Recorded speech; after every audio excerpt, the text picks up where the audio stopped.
This couldn't be happening.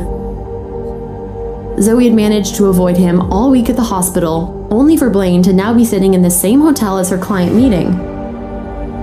Realizing he hadn't seen her yet, Zoe frantically looked around for a place to hide. The caller wasn't in her contacts, but the phone number that appeared on the screen was one etched in Zoe's memory. It was Blaine.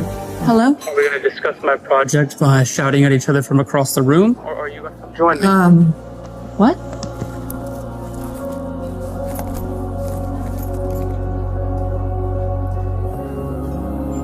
Well, if I had planned to talk to somebody over the phone, I wouldn't have called your boss for you to meet me here. I'm sorry. I'll be right there. Blaine remained quiet, watching Zoe with his dark eyes, but saying nothing.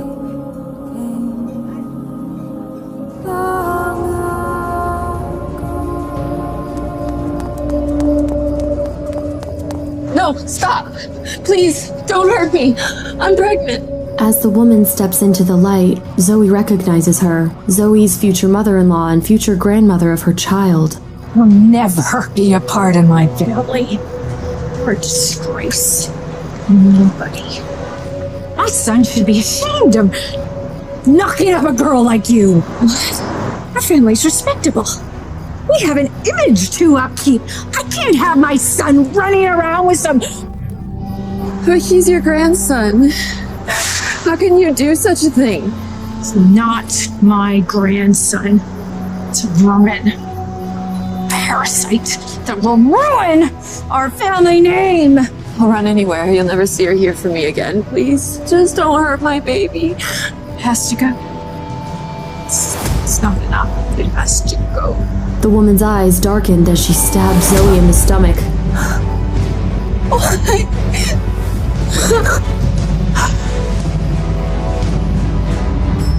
No! She wasn't in an alleyway. It was just a dream. Actually, it was more than a dream. That night was supposed to be the end of Zoe's life. Instead, it was the beginning.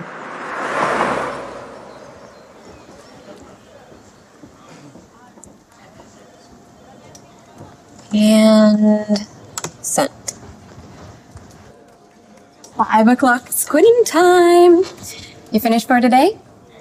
Was just putting the finishing touches on this design, but I'm done. I'd ask you to happy hour, but I'm sure you're off to see your son. I am.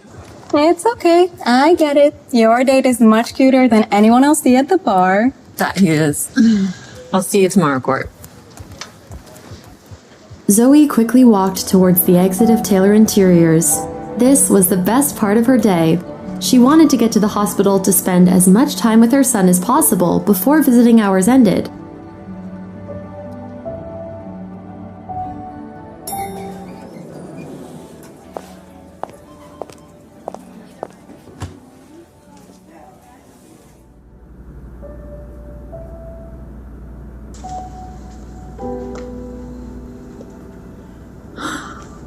If you give me candy, my teeth will fall out. Mommy! Calm down. Thank you, Luna, for taking such good care of him. Because of the hospital's sweet nursing staff, Zoe could go to work and not worry so much about Max. Of course, he's the best. We love taking good care of him. That's why I have to thank you all the more. Is it just you and the intern on duty today? Where are the other nurses on this floor? It's 6:45. They're all gawking at that new brain surgeon before he goes into the OR, but I can't blame him. He is gorgeous. You went in? Yep, just went into surgery. Even his voice is... The other day when I was assisting him, he said hematoma in the brain and I wanted to have his babies. He is Phoenix's most eligible bachelor. He was promoted to professor when he came to St. Mary's. I also heard that his family is loaded and he comes from a lot of political influence. He just bought a penthouse downtown. Wow. Anyways, y'all two, get back to work. Stop daydreaming. You know that we don't have a chance with a man like that. You know he only dates women like him.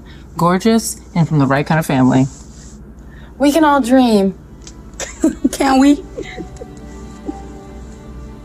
The right kind of family.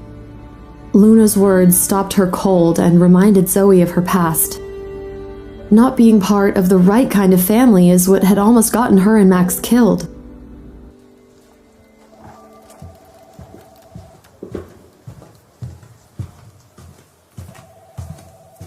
Your phone's rang like 10 times in a row. Yeah, she said you need to talk to her right away. It wasn't the hospital, was it? Oh no, I would have gotten you right away. She said it's about your sister, not Max. Let me know if you need anything, okay? Thank you. I will.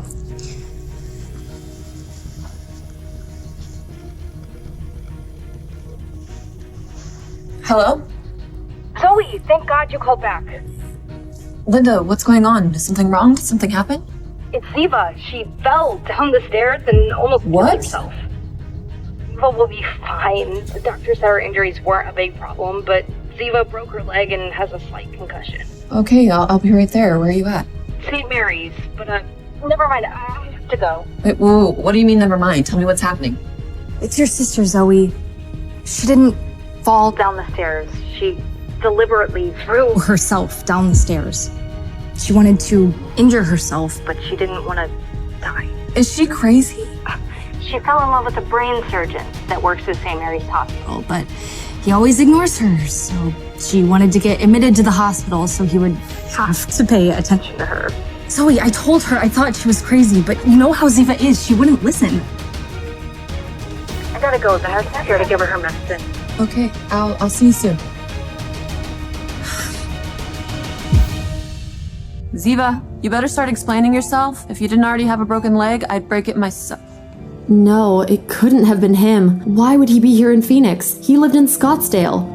Any discomfort? Nausea? Dizziness? Any double vision? Maybe a little. Zoe's heart stopped. It was him. She would know that voice anywhere. Her chest tightened and she forgot to breathe. Hi, sis. Oh, Zoe, come in.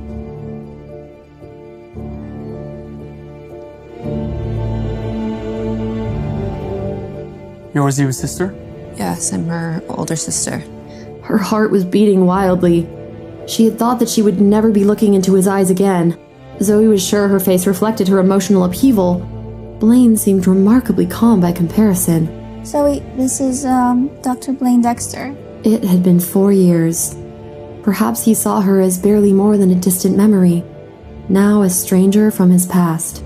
Zoe didn't realize how much her hand had been shaking from the nervousness until she tried to set her coffee down and hot liquid spilled all over the back of her hand. Zoe quickly hid her hand behind her back as she turned around, but then suddenly she felt a cool touch. It was Blaine, and he was holding her hand.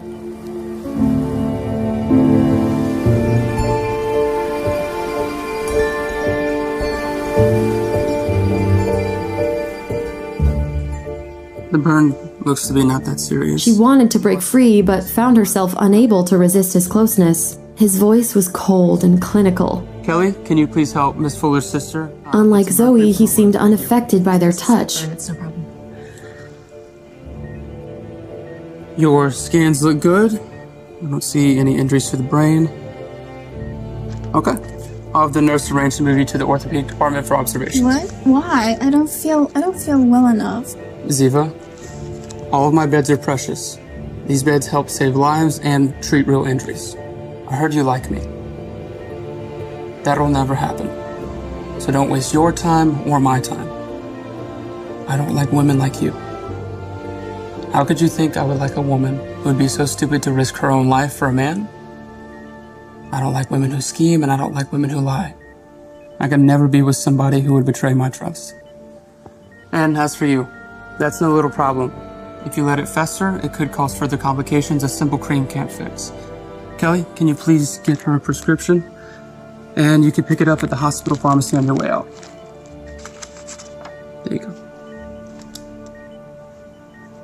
You did this. Did you tell him? Ziva, calm down. Ziva, do you really feel in your heart that I'm such a terrible person that I would betray you? Zoe's heart ached. Ziva didn't know it, but Zoe simply didn't want to see her younger sister get hurt. She didn't want her to fall in love with a man she could never have. To find the kind of deep love that happens when you meet your soulmate to only have him taken away. Zoe didn't want her sister threatened, frightened, and harassed by others day and night. This kind of torture wasn't something Zoe would wish on her worst enemy, let alone her own sister.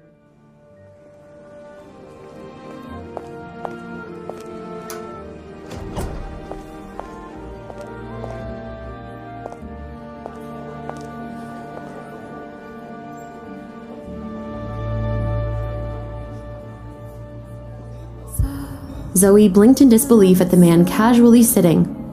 He was gazing at the city, the color of his eyes today a stormy gray.